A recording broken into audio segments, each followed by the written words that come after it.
Welcome to Gamer to Game Developers Series 3, and in this video tutorial series I'm going to show you how to make a pretty neat FPS system.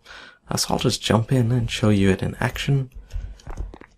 And you can pretty much pick up items, you can throw them at the enemies, and they actually get hurt or collapse if the damage is too much. It depends on how heavy it is, of course. And then you can of course pick up weapons and, well, use them.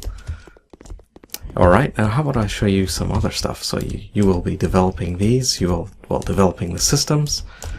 So you can actually have more items, you can then select them from a simple inventory and actually use them as well. And while you won't be learning how to develop models, I can't teach you how to develop models or character animations, that's beyond my knowledge. I will be teaching you though instead how to develop really efficient systems of code that allow you to develop this. Well, you will be developing this. By the end of the Series 3 tutorial series, you will have developed all this and you will have these systems which you can reuse in your own projects, and you can reuse the same methodology to create really efficient systems. And also, well, develop quite quickly as well, because you're going to be doing this all on your own. I mean, I've done it all on my own. It's pretty impressive how you can use a modern engine to develop pretty interesting mechanics like these. So for example, I can even throw the weapon if I felt like it, or if I pick the bazooka, how about I fire that? And then I can also, well, after reload it, how about I throw it as well? And it actually hurts them because it's pretty heavy. But anyway, I'm getting a little carried away there.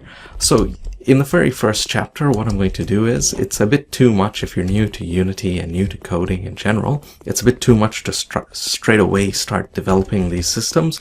So I will take you through the basics of using Unity, and I will also take you through how the system, well, how I code. So I'll teach you also the basics of coding as well, common systems that you'll use through many types of games that you'll make, and then in the end you will understand as well how, I guess, the approach that I take is. There's many ways to do the same thing. When you write code, you can do the same thing many ways. It's really up to you how you want to do it.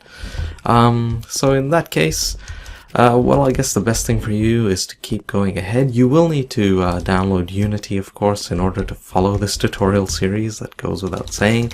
And you will also need to make an account with them. You only need the free edition of Unity, the personal edition. You don't need any pro features at all. And you will need to create an account so that you can at least download the free assets, the free models that I use, and the free character animations as well. But besides that, there's nothing else except for you to go onwards and start learning. Well, thank you for watching.